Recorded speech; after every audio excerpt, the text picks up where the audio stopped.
Jadi terasa dampaknya Willem Iskandar ini sepulang dari sekolah guru di Belanda dan di sini juga membuat heboh di Jawa. Kenapa? Karena di Jawa sendiri sekolah-sekolah hanya ada satu per ibu kota residenti atau ibu kota provinsi.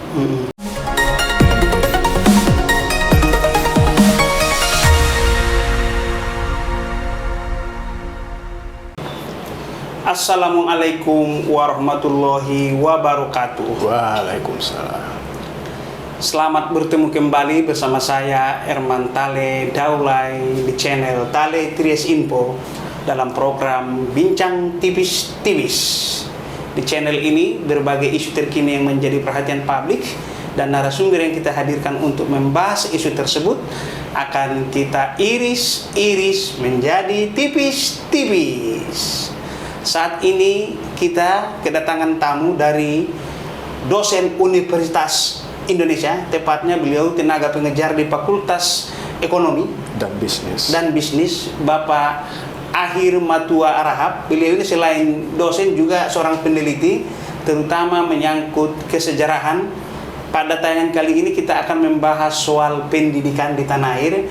Tadi kita bersepakat judul dari Bincang Tipis-Tipis adalah William Iskandar ataupun Sati Nasution alias William Iskandar adalah pionir pendidikan di Indonesia.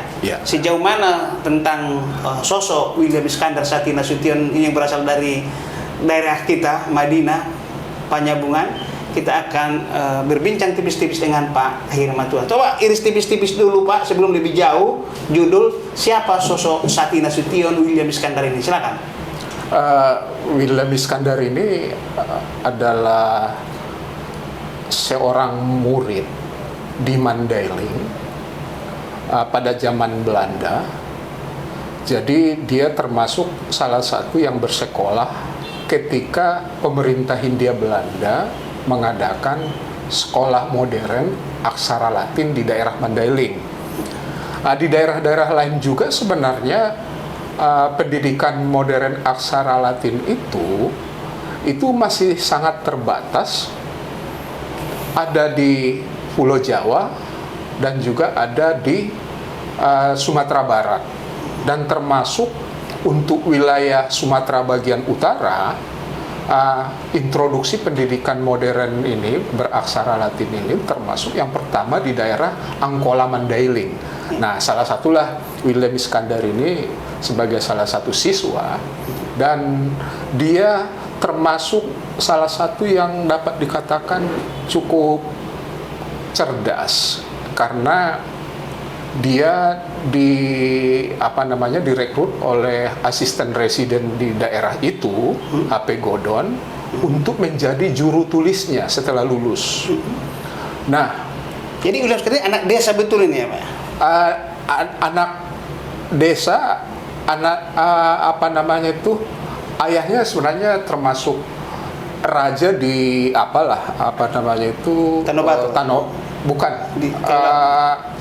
Pidoli. Di Pidoli. Ya. Kalau raja di kita sana kan mungkin kepala adat di wilayah itu ya seperti itu. Nah, pada Pidoli Mandailing ya? Ya, di Mandailing. Nah, perkenalan asisten residen AP Godon ini dengan William ini sebagai juru tulisnya, ini yang membuat perbincangan mereka itu bertukar pikiran sehingga muncullah gagasan William Iskandar, Sati Nasution ini.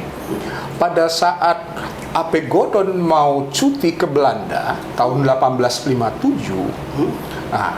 dia bersama-sama mereka berangkat ke Belanda. Yang AP Godon bertujuan untuk cuti 2 tahun, sementara William Iskandar ingin melanjutkan sekolah untuk bisa mendapatkan akta guru di Belanda. Jadi mereka berangkatlah tahun 1857. Sati Nasution masih kecil, masih remaja ini ya? Masih umurnya 15 sampai 17 tahun, masih remaja. Dan benar gak itu Pak, katanya William Iskandar ini pribumi pertama yang sekolah ke Belanda? Nah, selama ini karena ini satu introduksi pendidikan modern masih terbilang baru di Jawa sama Sumatera, dan dia kalau di dalam catatan sejarah baru dia yang pertama sekolah ke luar negeri, ke Belanda. Artinya dia mungkin idenya sendiri bagaimana dia untuk meningkatkan pendidikannya setelah selesai sekolah dasar.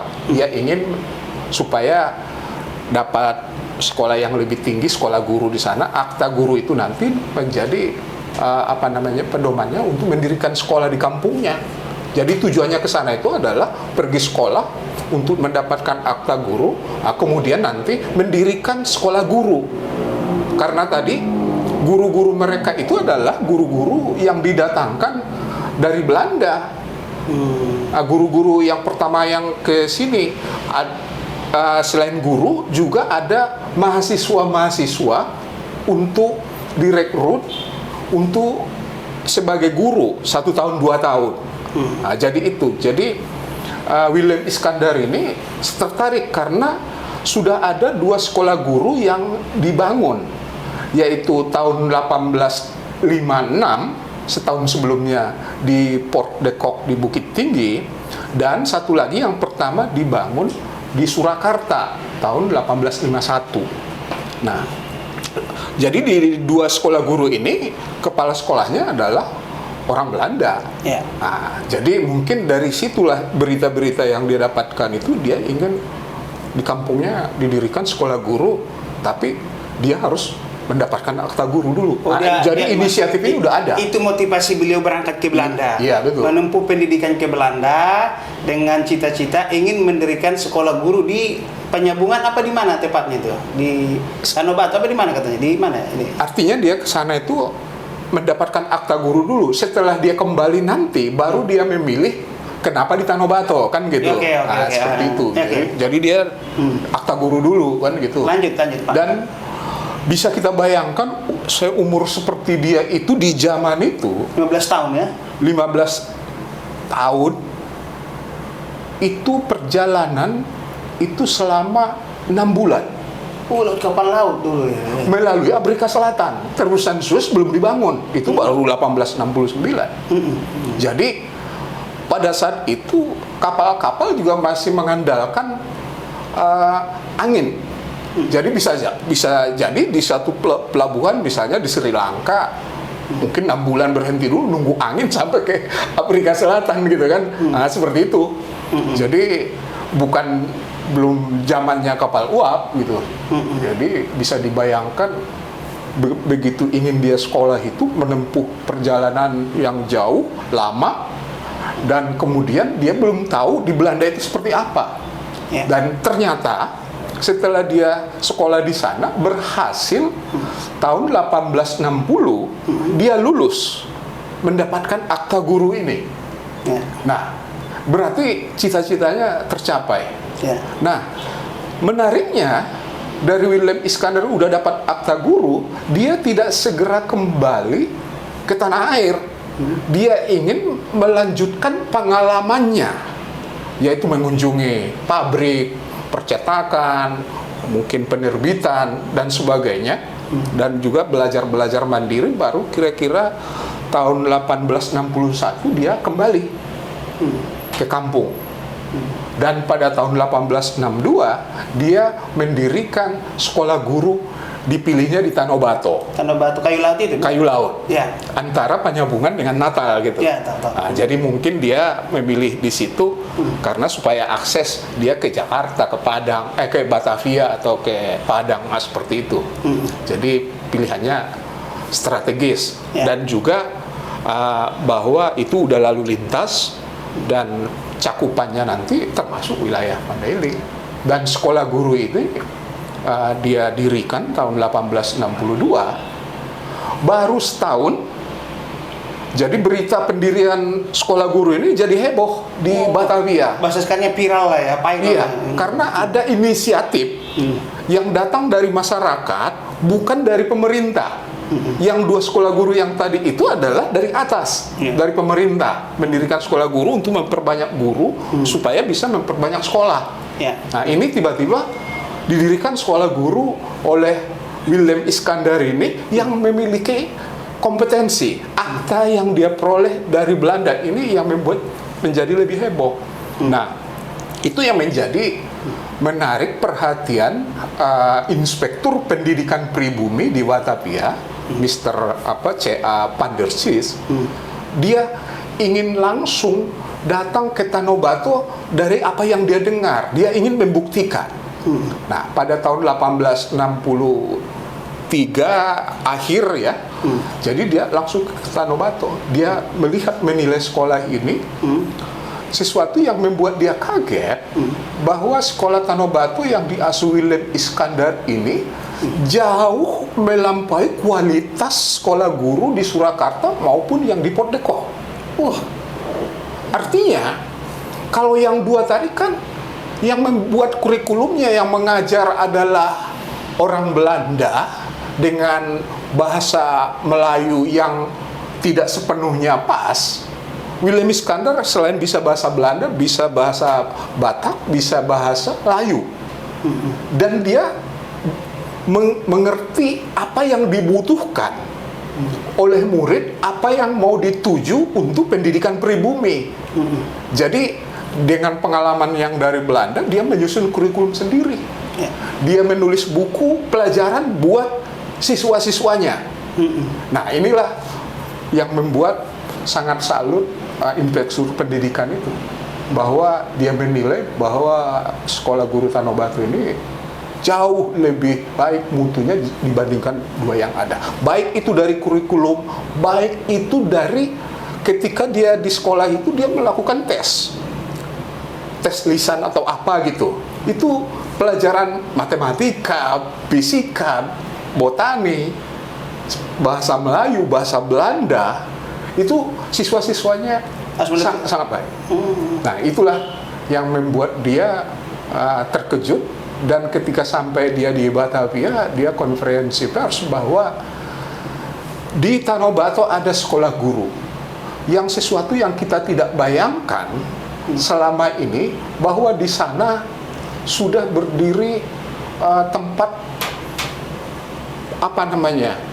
pendidikan bagi siswa-siswa yang lulus sekolah yang mau jadi guru. Oh, jadi seperti itu. Dia memproduksi tenaga pengajar ya? Setiap tahun menerima 20 siswa dari berbagai wilayah di Angkola Mandailing, Padang Lawas, terutama yang dari situ, yang dekat-dekat dulu. Baru di tahun-tahun itu nanti sampai ke Tapanuli Tengah maupun ke Nias. Dan lulusannya itu baru menyebar ke desa-desa, mendirikan sekolah-sekolah swasta seperti itu. Dan juga ada sekolah-sekolah pemerintah yang dibuat oleh pemerintah. Guru-gurunya dari situ. Jadi ini cepat menyebar.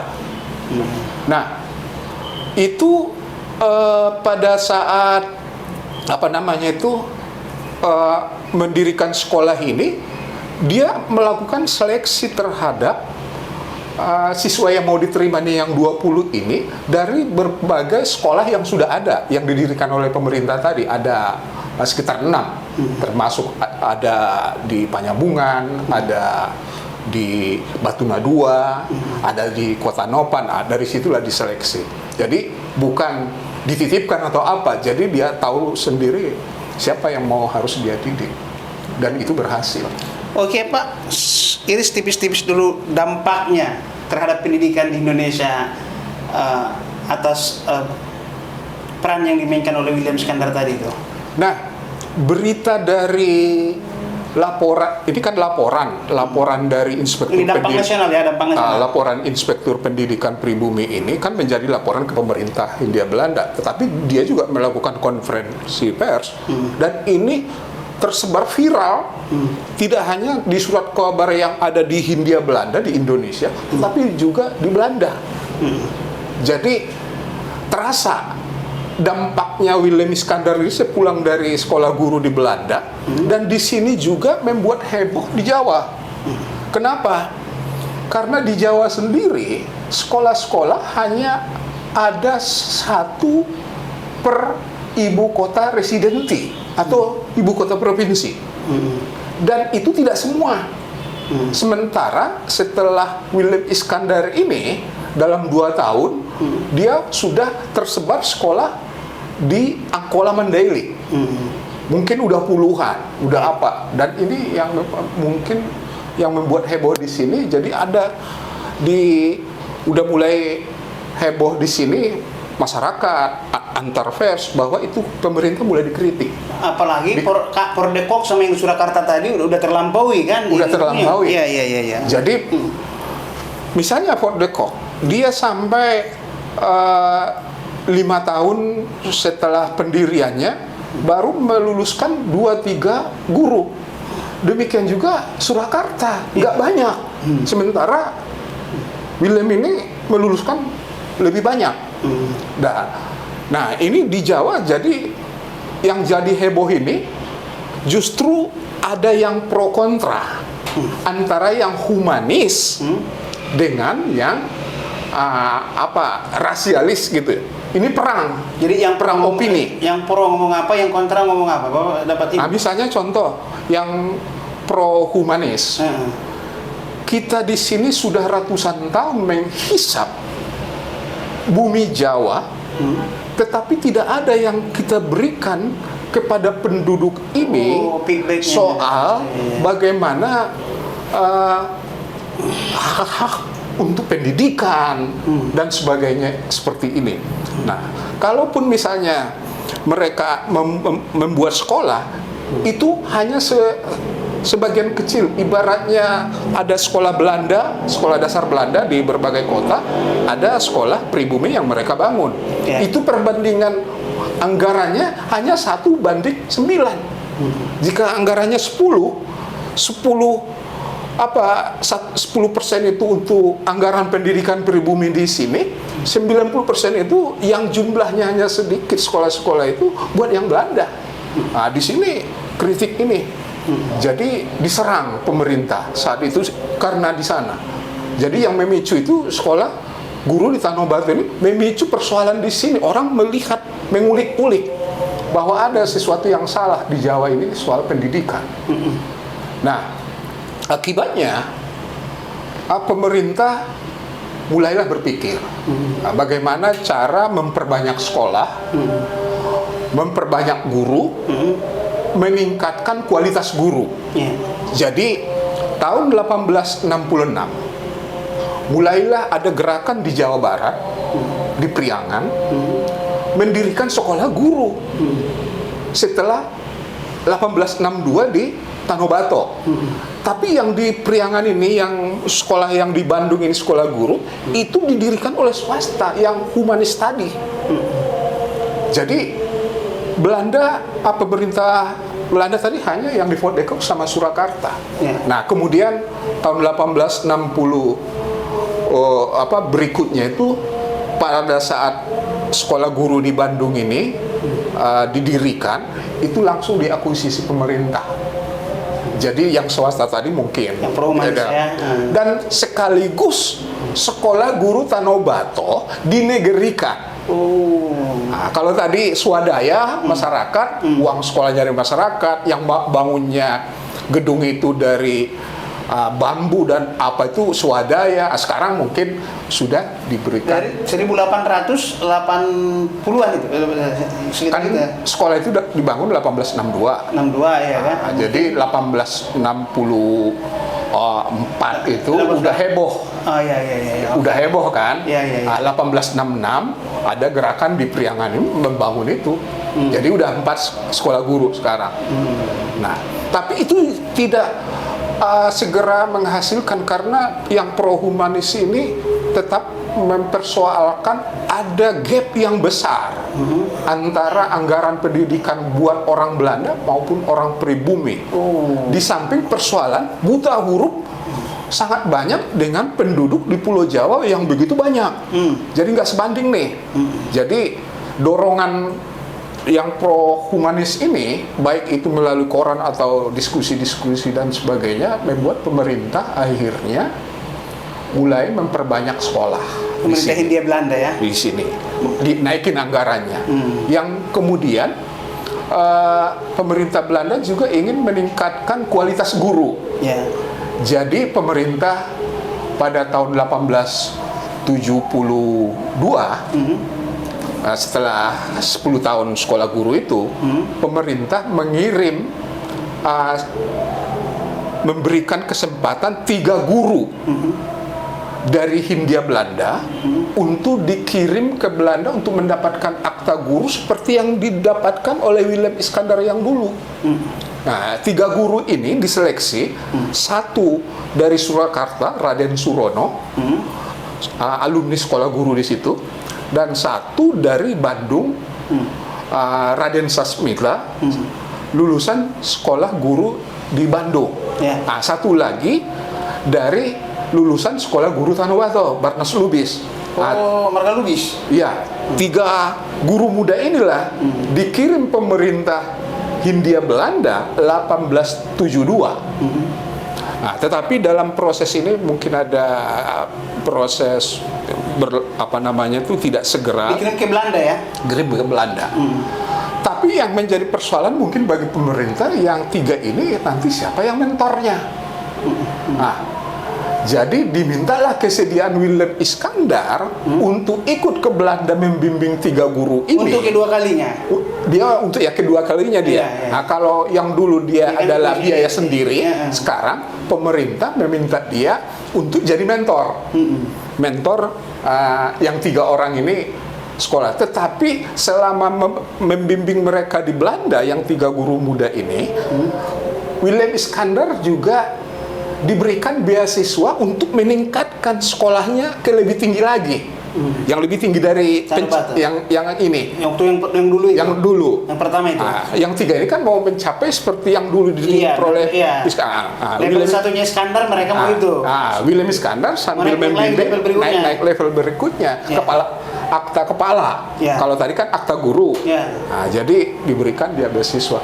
Tetapi konsekuensinya, karena dia harus ke Belanda, sekolah guru Tanobato 1874 harus ditutup. Karena Willem Iskandar tidak ada yang bisa menggantikannya di Tanobato, itu ditutup. Tetapi pemerintah sudah ada programnya akan membangun sekolah guru yang lebih besar di Padang Sidimpuan dan akan dibuka 1879. Oh, ini ada kaitan. Saya pernah baca tulisan Pak Air Matua. Ya. Ada 2 sekolah guru hebat di tanah air, satu di Mojokerto, satu lagi di Sidimpuan. Apa ini ada kaitannya itu? Nah, sekarang Willem Iskandar pergi berangkat itu, nanti Willem Iskandar sepulang dari Belanda, guru-guru ini yang 3 ini ke sekolah guru yang mana, dia akan tidak ke Tanobato lagi, tetapi sebagai direktur di sekolah guru Padang Sidimpuan 1879. Nah, pada saat 1879 sudah ada beberapa sekolah guru yang didirikan, termasuk di sini Probolinggo, seperti itu. Nah, jadi hanya saja Willem Iskandar 1876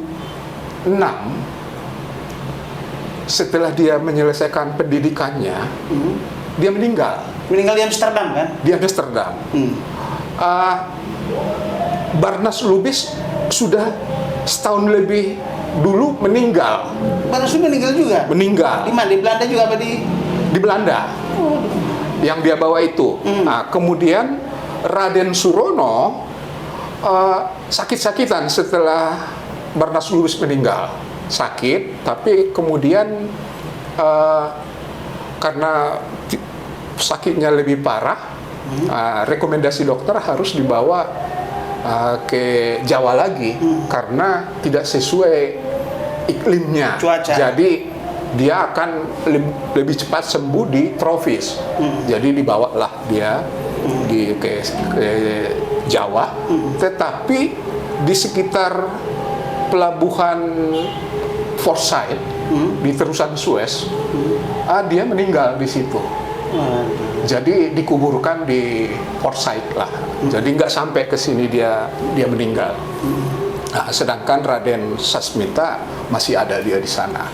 Oke Pak, seperti itu. Ini karena ini bincang tipis-tipis di akhir, coba dampak dari langkah yang ditempuh Willem Iskandar tadi Tabaksel lah pada pendidikan di Tabaksel, coba iris tipis-tipis dulu. Nah, karena Willem Iskandar tadi sudah berhasil dapat akta guru, dia mendirikan sekolah guru yang baik, menjadi heboh di sini.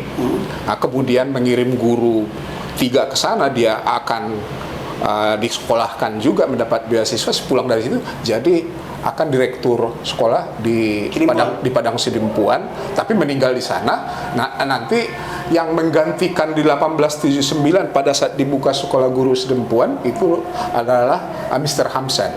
Itu lulusan Belanda, itulah yang menjadi direktur di sini. Hamsen orang Belanda apa orang pribumi? Orang Belanda. Orang Belanda, jadi ya? guru-guru yang dikirim ke sini. Makanya tadi kan yang pribumi jadi kepala sekolah guru hanya dia. Nah, jadi Hamsen ini, nah kemudian tahun 1881, nah, jadi sekolah guru Padang Sidempuan ini mendapat guru baru, yaitu Charles Adrian van Ophuijsen. Itu dia baru 2 tahun mengajar di sekolah guru Probolinggo, bahasa Melayu. Nah, itulah yang dikirim ke Padang Sidempuan untuk menambah guru-guru di situ selain Hamsen. Nah, jadi Charles Adrian van Ophuijsen ini sangat banyak penelitiannya tentang bahasa Melayu dan bahasa Batak gitu. Dia peneliti juga, tidak hanya sebagai guru tapi juga peneliti. Nah, pada tahun 1883 setelah 2 tahun di Sidempuan, dia menjadi direktur SMA sekolah guru ini. Nah, pada saat dia inilah pemerintah menilai bahwa hanya ada 2 sekolah guru terbaik di Hindia Belanda, yang satu di Padang Sidempuan yang dipimpin oleh Charles Adrian van Ophuijsen, dan satu lagi yang di Probolinggo. Dan inilah 2 sekolah guru yang terbaik. Kalau tadi di zaman Willem Iskandar nggak ada saingannya, dia lebih baik dari 2 yang ada.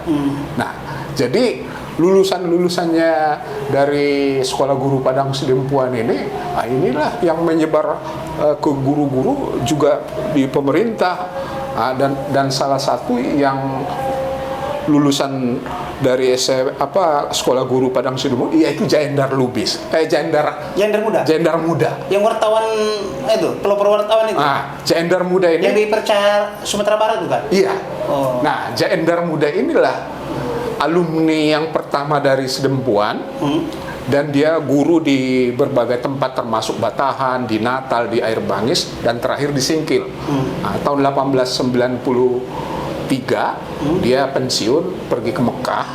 Jayendar Muda ini pulang dari Mekah, dia memilih tempat di Padang. Nah, di Padang ini dia mendirikan sekolah swasta. Nah, pada saat inilah satu penerbit di kota Padang yang mendirikan Surat Kabar Perca Barat tahun 1895 direkrut Jayendar Muda menjadi editor. Nah, berarti dapat dikatakan Jayendar Muda ini termasuk editor pribumi pertama di surat kabar berbahasa Melayu, tetapi investasinya orang Eropa. Investornya. Lantas kaitkan sedikit ke Parada Harahap dulu, Pak. Nah, sebelum ke Parada Harahap ini, nah, Jayendar Muda ini wawasannya sangat luas. Mungkin dampak pengajaran dari Charles Adrian van Ophuijsen tadi. Charles Adrian van Ophuijsen ini itu termasuk pro-humanis. Dia sebenarnya sangat tidak suka perilaku orang Belanda sendiri sebenarnya. Apakah di dalam kebijakan atau apa dan sebagainya. Oke, terakhir ini Pak, karena tinggal waktu 1 menit lagi, apa yang ingin Pak Ahir Matua katakan tentang sejarah pendidikan di Tabaksel, tepatnya Angkola Mandailing, terakhir? Nah, kunci yang kita garis bawahi sih adalah lahirnya peran Willem Iskandar. Itu tidak hanya menyinari pendidikan di wilayahnya Angkola Mandailing, tetapi juga menyinari lebih tinggi sehingga lebih luas yang disinari sampai Sumatera sama Jawa seperti tadi. Dan dialah pionir yang dapat dikatakan itu yang membuka wawasan pendidikan di Hindia Belanda buat orang pribumi. Jadi disinilah peranannya sehingga dia dapat dikatakan Willem Iskandar adalah pionir dalam sejarah pendidikan di Indonesia. Oke, demikian bincang tipis-tipis dengan Pak Ahir Matua Harahap dosen Universitas Indonesia dan juga seorang peneliti. Sampai bertemu kembali.